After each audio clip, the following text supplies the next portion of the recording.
So Professor Lee Banville joined the University of Montana in 2009 after 13 years at PBS NewsHour, where he was editor-in-chief of the online NewsHour. Sadly, this was after I left, and I think many of you know I'm a proud alum of the University of Montana J School, but I've had a chance to speak with Lee several times and really enjoy talking with him and really respect him. He teaches courses that include digital and web reporting, audience engagement, the school's introductory media history and literacy course, and he also teaches media law with a focus on access and open meeting laws, and co-teaches election reporting every 2 years. He received his Bachelor of Arts from the College of William and Mary and his master's degree in political science from the University of Montana. And he worked briefly in public relations, and he's the author of Debating Our Destiny, Presidential Debate Moments That Shaped History. I think you might need to add to that book, Lee. And he also authored a 2-volume encyclopedia covering American politics in the 21st century, an encyclopedia of news media, titans, trends, and controversies. And I just thought with this this year and this political cycle, it's something I'm very interested in and like talking about. And I thought maybe it would be something that we could have Lee present to us and ask questions. And it was just kismet that it happened after last night. We didn't plan that, but I woke up thinking, oh, this is perfect. Really? Because that's not the way I thought about it at all. Although, yes, we did talk about a bunch of different days. First of all, Maritza, thank you so much for that introduction. And thank you for the invitation. My wife gets really sick of me talking about and analyzing politics at the kitchen table. And so having someone else listen to me prattle on for a while about this is a gift to her. So on her behalf, I thank you for the invitation. Yeah, it's true. I have spent a lot of time covering politics, both at a national level and frankly, guiding students as they cover politics at the state level. And so I'm going to focus more on the state, but I will kind of walk us through a few things that I think might be helpful for you all. I thought, nobody really cares what I think about, like, who should win or whatever. That's not really what I want to do here. But I'd rather sort of give you guys some tools so that as you are swimming through the deluge of ads and accusations, especially at the state level, but a little bit at the national level, I wanted to give you some things that might be helpful, and also just kind of share some of what we can what might be helpful as you guys are all sort of dealing with this political season. I want to leave a lot of time for questions, so I'm going to keep this pretty short because I feel like politics is something that is interesting to lots of different people for lots of different reasons, and I'd rather talk to you all about what you're interested in rather than me talking about things that I want to talk about. So this is how I'm feeling, and I feel like this is how a lot of people are feeling at the moment, which is, I hope you can see, can you see the slides? Just want to make sure. Okay, cool.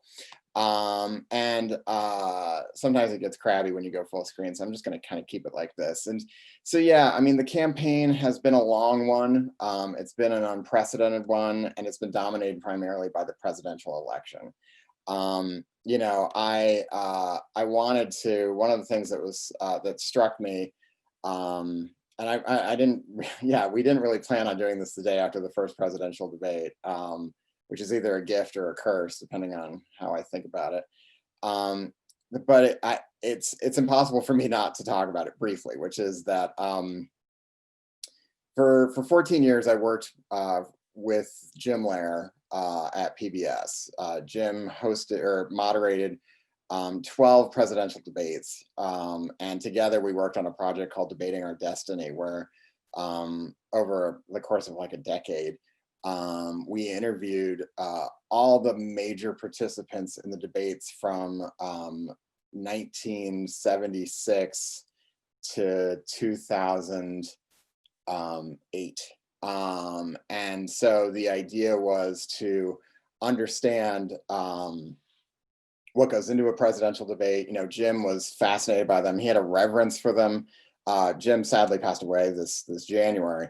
And really anything that I've accomplished as a journalist or as an academic really stems from him. And so he and I worked on this book, and it's interesting because it really kind of did sort of stick with me today, because I'm almost kind of glad he wasn't around to watch this, because this is how he described the debates in the intro to this book that we worked on together, which was, for debates, the stakes are as high as they get in our democratic society.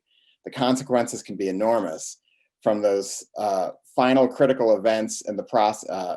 The consequences can be enormous from those final critical events in the process that ends with the selection of the president of the United States. Everybody involved, from the candidates to the ticket takers, know it, and that is why anxiety rules all minds and stomachs. And he also added that that for the moderator, this is a particularly problematic sort of position to be in. And so he said that is why the moderator must constantly guard against the magnifying effect they may play in the debate. She should begin by standing in front of the mirror and saying repeatedly, the debate is not about me. He and she should never show off. Never, this is not theirs. They are not the star of the show, period. In the realm of public and political journalism, there is no more important or scary call than to moderate a presidential or vice presidential debate. Those who seek it must see it as a duty on behalf of voters who have the awesome task of deciding who they want to lead our country. And then there was what happened last night. And what happened last night was pretty unprecedented. I guess, wait, I was going to read. So the vice president of the former vice president of the United States called the president of the United States a fool, a liar, a clown, a racist, Putin's puppy, and the worst president America has ever had. And it's widely interpreted that he was the less rude one. This is a debate that, it's one of these things that this will either be a blip, that, there's a period of politics that is just like, wow, that was crazy time. And we may return to an era where the Jim Lehrer model of debates might return. But this was a food fight. And it was, and that's being polite. But maybe that's kind of what we're destined for at the moment because of the partisan deep divisions within our society. Just this year, it's hard not to think about the intensely political debates that we have been having, whether it's the role of police in our community or the role of the post office, and the politicization of what most of us would think is probably about the least political thing. It's one of the first functions that the American government created after the Constitution was the post office. And so you would think it's not that controversial, but obviously it has become so. Obviously, the Black Lives Matter movement and the effort to speak out about the plight of sort of systemic racism in our society. Obviously, the background of the COVID pandemic that has killed more than 200,000 Americans and sickened 7 million. And in case we weren't divided enough, the latest appointment of a new Supreme Court justice in the history of America. Many of these things, it's just bad luck that they've all happened at the same time. I mean, there's nothing particularly sinister about the death of Ruth Bader Ginsburg, but it is just this fluke of history that it's happening on the eve of one of the most divisive elections that we've seen in 50 years. And so this is the political backdrop for all of these really important decisions we're going to be making in Montana. And that's why I want to talk about Montana. This year, Montanans are going to not only select its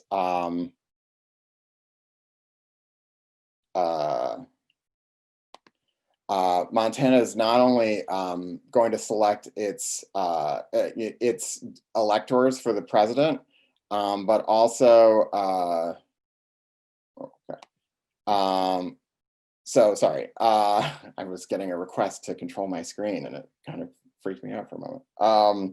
So we're not only going to be selecting the electors, okay,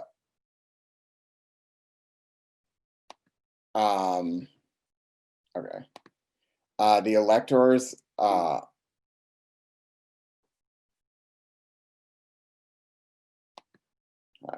me just, sorry, Jim is controlling my screen. I'm going to stop sharing for a moment just so that,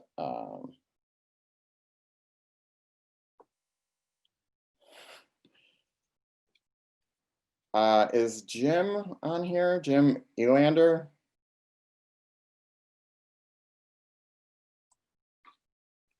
You're muted, Jim Wiley.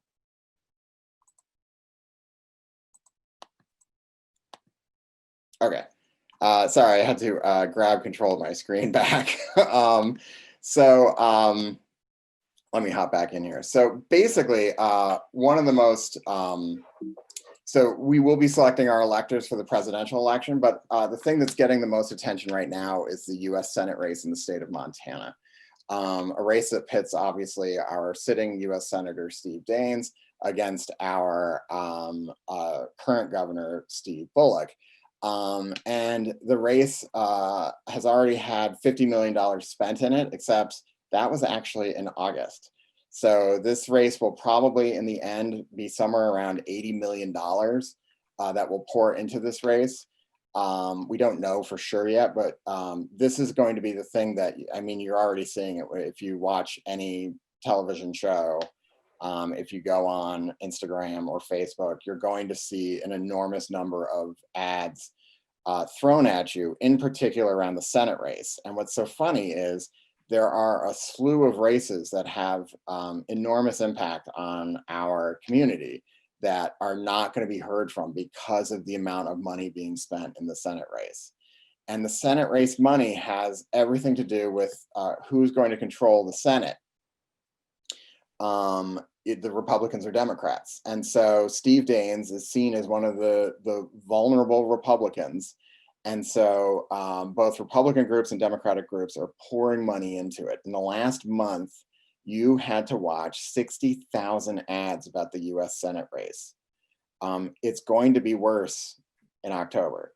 As ballots go out on October 9th, next week, you are going to be unable to not see ads about this race. No matter, even if you don't have a TV, you are going to be exposed to it in the newspaper, or you're going to be exposed to it in social media. Frankly, I play a stupid like words with friends game that has an ad pop up every so often, and even those are Senate ads at this point. So it's an inescapable sort of monstrosity at the moment. And it's having two effects. One is it's a huge battle for the US Senate, but what we're also not learning about is, say, the Secretary of State race, or the state auditor race, or the superintendent of public instruction, these statewide positions that affect a lot of our parts of the community. The state auditor will be overseeing health insurance in this state. Obviously, the Secretary of State is in charge of our elections.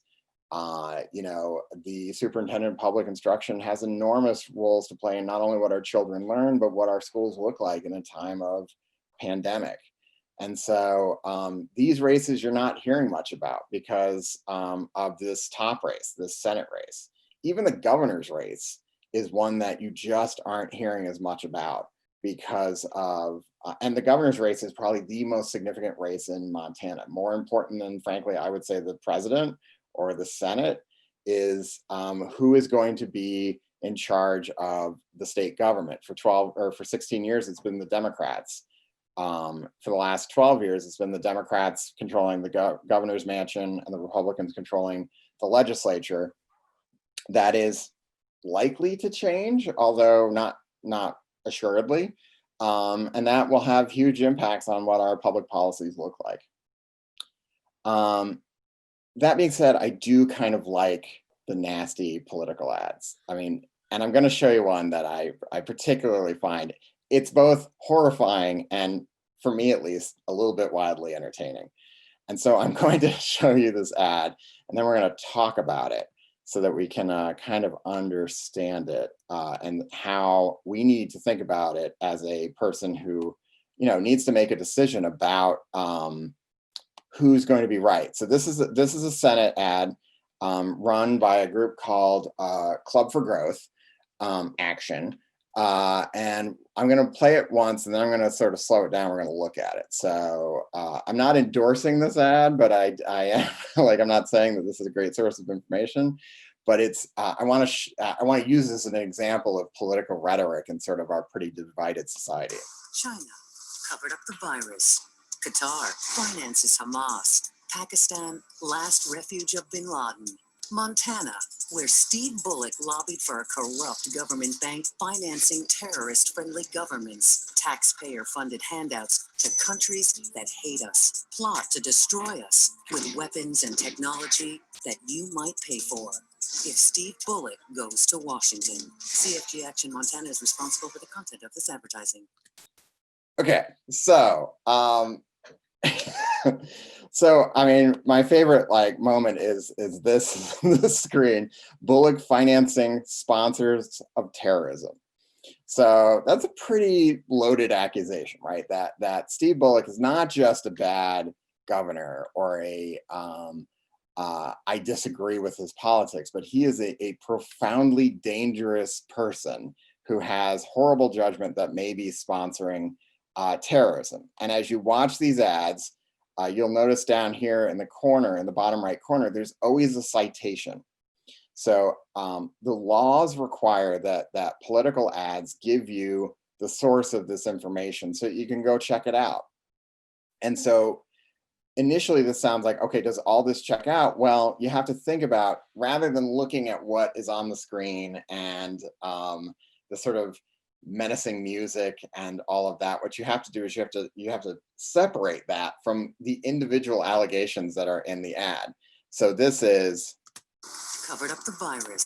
China covered up the virus. That's all that citation needs to prove, right? It doesn't have to say that Steve Bullock has anything to do with China. It just has to prove that China was misleading the world in the state of COVID.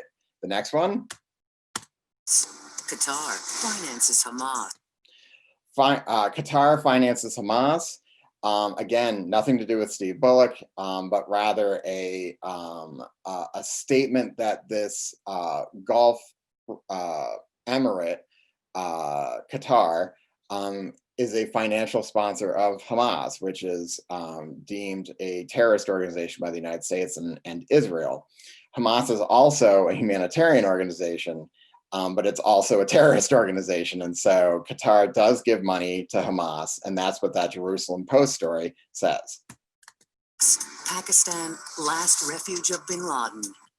This one's nice because it gives you not only bin Laden, Pakistan, but also in the background, the burning Twin Towers. And so Pakistan was indeed the place where bin Laden lived when he was finally tracked down by the American government and killed. And so this is also true. Now let's get to the meat of this.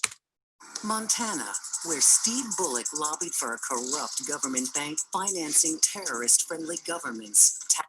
Okay, so what this is about is the governor of Montana, along with 23 other governors, sent a letter to Congress asking them to reauthorize the Export-Import Bank, which basically helps businesses sort of pay for any kind of tariffs that they have to pay, or finance tariffs that they have to pay to send their products to other countries.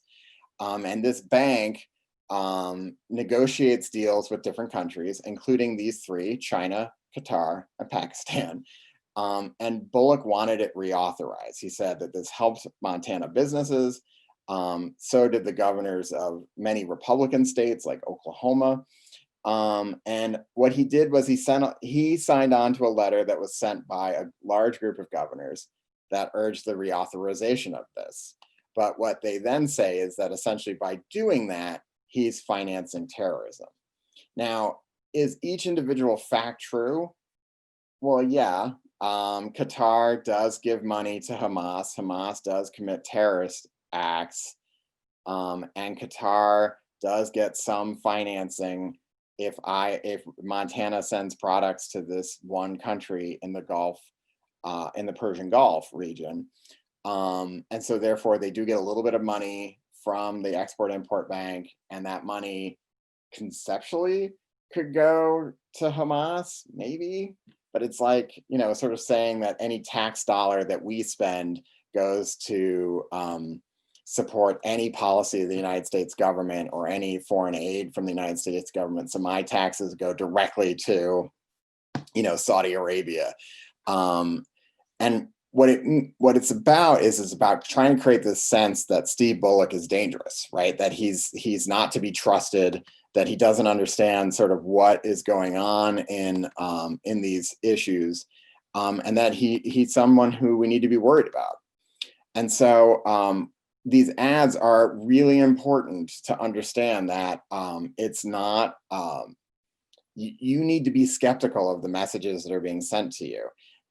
If you don't like Steve Bullock, you might look at that ad and be like, oh yeah, see, Steve Bullock's not to be trusted. But the problem is, unless you really do sort of check your own biases, you may be buying a really misleading bit of creative. I mean, it's a creative ad in a lot of ways, because all he did was call for the sponsorship of a reauthorization of a federally run bank that they turned into something that sounded truly menacing. Speaking of menacing, there are a lot of these actors out there just on the Senate race. These are some of the current groups that are dumping money into the state. And so when you see some of these, so everybody has to admit at the end of their ad who paid for the ad. And so if you hear the Senate Majority PAC, that is a super PAC run by the former Senate Majority Leader, who is a former Nevada senator. The Senate Leadership Fund is Mitch McConnell's fund, has also booked tens of millions of dollars in ad purchases here. And so when you see these groups, you're going to be running into them, and it's important to know kind of who's behind them so that you're taking everything they're saying with a grain of salt. The other thing to remember about the Senate race, and I call this a meta-analysis because I'm now quoting another political analyst about Montana, but it's a better quote than I would have said, so I'm going to steal it. Jeremy Johnson from Carroll College Skyped into our class to talk to the students in my elections reporting class. And as he was talking about the Senate race, this is what he said. He said, a lot of people who care about the Senate race and are spending a lot of money don't care about Montana. So the other thing to remember is all of these groups, none of them particularly care what's best for Montana. They care what's best for the control of the US Senate. And so, you know, when you're deciding who to vote for, all of these people may be trying to influence your opinion, but they aren't going to be really affected by who wins or loses, whether it's Senator Daines or Governor Bullock, because they are interested in larger national political questions. And we are just a tool in their sort of, or we are just a field in their battle for control of the US Senate. So the other thing to keep in mind is we are entering a pretty historic election in the sense that it will, you know, with the exception of 10 counties, be all mail-in ballots. And we had a primary like that in June, which had record turnout. So 382,000 people voted in the primary. And that's, you know, almost 100,000 more than voted in a comparable election in 2016. It's also 55% of all registered voters, but it was 72% of the people who actually received a ballot. So it's an enormous turnout. And we're expecting another enormous turnout in the fall. And so as you're deciding, and as, well, I mean, this is an obvious slide, but as you're deciding, I wanted to show you 3 quick tools that might be helpful to look at as you start to get all of these ads. And this will be very quick, and then I'll shut up and take your questions because that's more fun. First, there is, let's look at, so there's a site called opensecrets.org, which is put out by the Center for Responsive Politics. And I always want to generally understand who is paying for all of these, like who is financially supporting these candidates. And who are these groups? And you can go to the Open Secrets and you could search for any of those outside money groups that I listed previously. So if you see an ad from somebody and you're like, who the heck are that? Who the heck is that? You can go here, type it right there, and it will pull up who financially supports it, how much money they're spending in the campaign. You can also pull up information about specific candidates. And this is at the federal level. So this is like Senate, House, and President. The other one is there's a similar system. And boy, if just to keep in mind, as you mentioned, that computer savviness is a difficult thing. Well, even if you're computer savvy, this website, while incredibly powerful, is really hard to use. This is the state reporting system. So let's say you are like, I want to know who's running all these ads wanting us to legalize marijuana. And so you can go here and you can see like, okay, there are two search things, right? One is who's giving money to these organizations. The other is who's spending the money. And so you could go here and let's say committee, because it's not a candidate, it's a committee. And you can search for the committee here and you could say new approach. Because I saw an ad from these guys and here's new approach. And you can click on it and you can pull up the financial report and we'll see if, yep, this is always, so you're like, oh, well, that's empty. Well, there's another one under here. And so we pull this one up here, also empty. So great. So let's go down here. Here they are. You can click on this, and again, it's not very intuitive, but what you can then pull up is, here is a report filed at the end of August from the people trying to legalize marijuana. And what you see is who contributed to it, and who and how much they gave. And you can find, this is the one that I like. So down here, this thing called the North Fund, okay? Based in DC, has given $1.4 million, actually 1.6, to the legalization effort. And of course, that initially as a journalist, I'm like, well, who the heck's the North Fund? And nobody knows because it's a DC based, essentially it's a nonprofit that has funded Medicaid expansion in some states. It's funded legalization efforts in other states, but nobody knows who's behind it. And so there's this group that is dumping an enormous amount of money into Montana to legalize weed. Is that good or bad? I mean, we're going to make the decision at the end of the day, but it's worth knowing that that money is not coming from Montana. It's coming from a national movement. I'm still waiting for the anti-weed group, Wrong for Montana, to post their donations to see where their money is coming from. But certainly the money for marijuana legalization is coming from outside Montana. The last one, and this is, and then I'm going to stop talking, is, so this one I really like because this is Facebook ad searches. So you can search for anything. So, well, let's just, apparently I looked for Shane Morgo recently.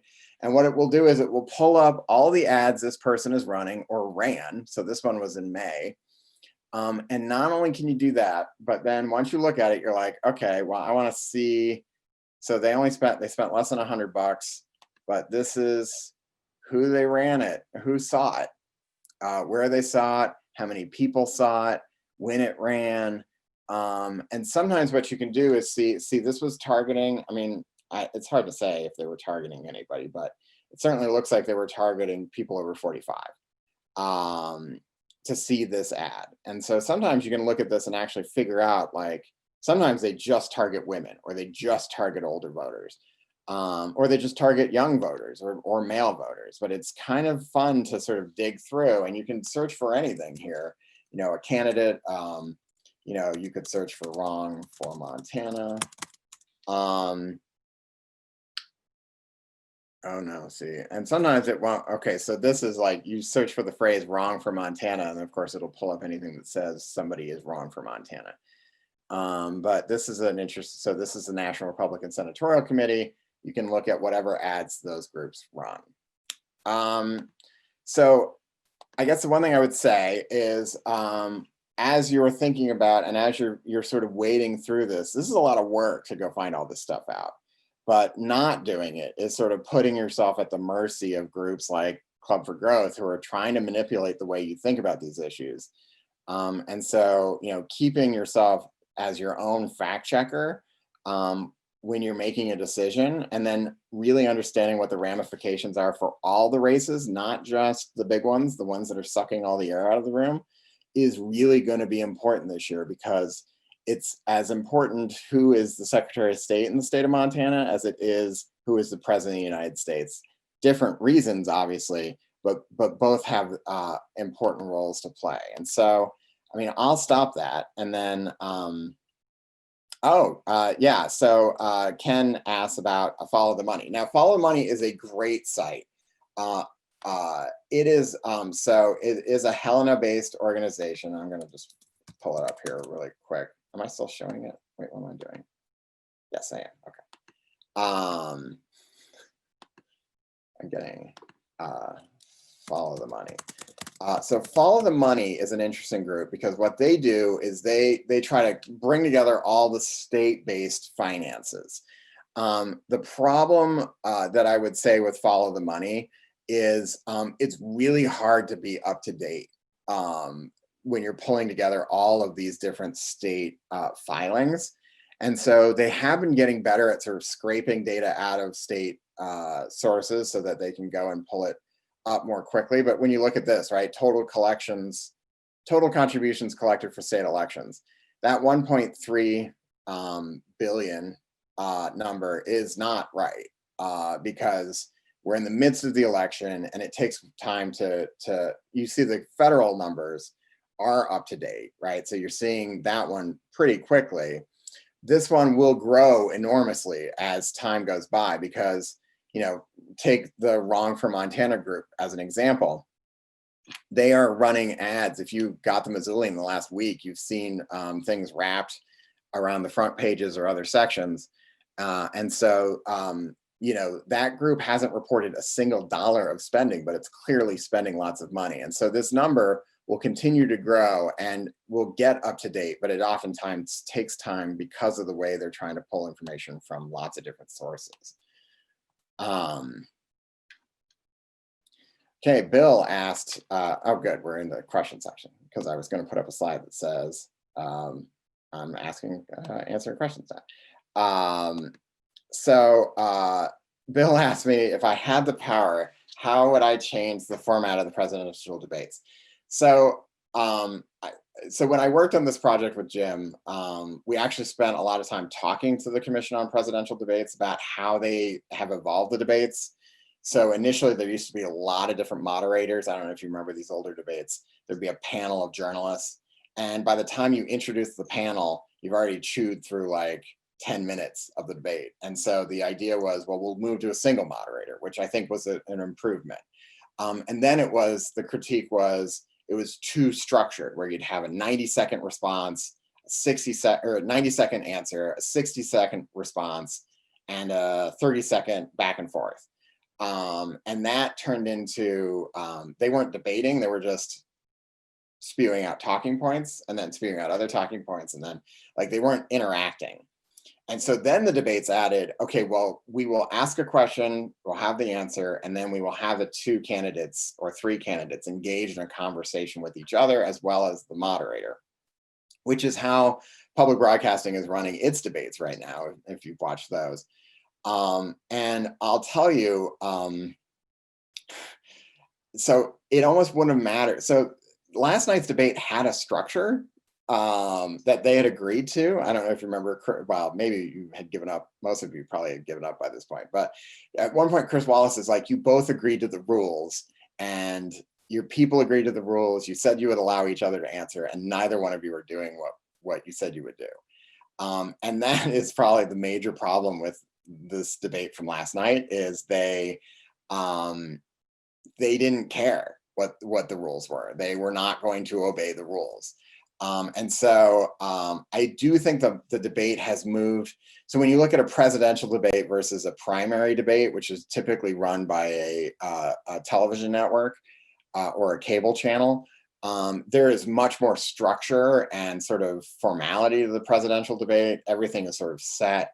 And I feel like they do run better. I do feel like they did not run well last night, but it didn't really have anything to do with the format. It had to do with the participants' unwillingness to obey their agreement, because there is this big, long negotiation between the two campaigns before a debate about everything. Sometimes it's the height of the podium. Are they going to shake hands? What's the temperature of the room? You know, all this stuff is sort of in this document that they put together about what are going to be the rules of the debate. And both candidates basically ignored it. I will say, I believe President Trump was more, according to Chris Wallace, who was the moderator of the debate, more violating the format that they had put together. But both were pretty egregious. So I think the structure that's there is not bad. It's just, how do you enforce it when the candidates won't follow it? And that's what I think Chris Wallace was struggling with. Lee, yeah, let go me ahead. interrupt you. A few of us, I think, understand how to use the chat, but lots of us don't. Oh, sure. No. So Chime in. if we could stop sharing the screen, we can see people's hands going up. Oh, okay. Hold on. And Maritza's figured out how to do an electronic hand. I don't know how to do that myself. So